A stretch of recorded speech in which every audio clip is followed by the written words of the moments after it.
everyone. My name is Shala Sisalubud, BS Ed first year English night class. This is my video recording about my reaction of a philosopher's perspective of the self. The philosopher who catches my attention in the view of the self are Socrates and Plato. They define the self as a soul.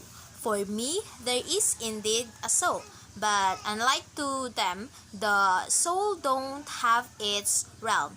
In my view, the soul refers to man himself, his need for food, the very blood in his veins, and his being. What I mean is that I believe that there is no two different realms of the self. That's because, according to my religious philosophical view of the soul, the original language of the term soul comes from Hebrew, which is nephesh, and in Greek word, which is psyche, as used in the scriptures, shows soul to be a person, an animal, or the life that a person or an animal. In direct contrast with the Greek teaching of the psyche or soul as being immaterial, intangible, invincible, and immortal, the scriptures show that both psyche and nephesh, as used with reference to earthly creatures, refer to that which is material, tangible, visible, and mortal. The New Catholic Encyclopedia says nephesh is a term of far greater extension than our soul, signifying life and its various vital manifestations, breathing, blood, and desire. The soul in the Old Testament means not a part of man, but the whole man as a living being. Similarly, in the New Testament, it signifies human life, the life of an individual, conscious subject. Nephesh evidently comes from a root meaning breath, and in a literal sense, nephesh could be rendered as a breather. In other words, soul is equal to living being, individual, or a person.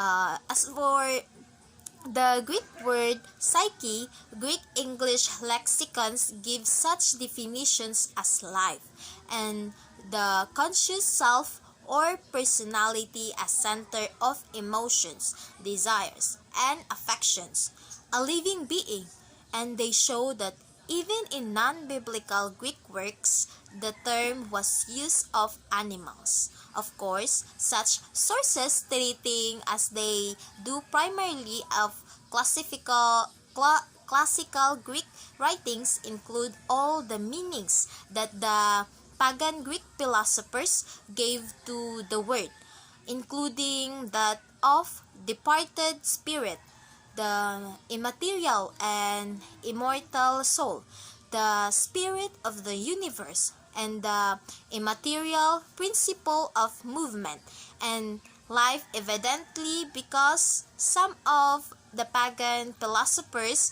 thought that the soul emerged from the body at death. The term psyche was also applied to the butterfly or moth, which creatures go through a metamorphosis, changing from a caterpillar to winged creature.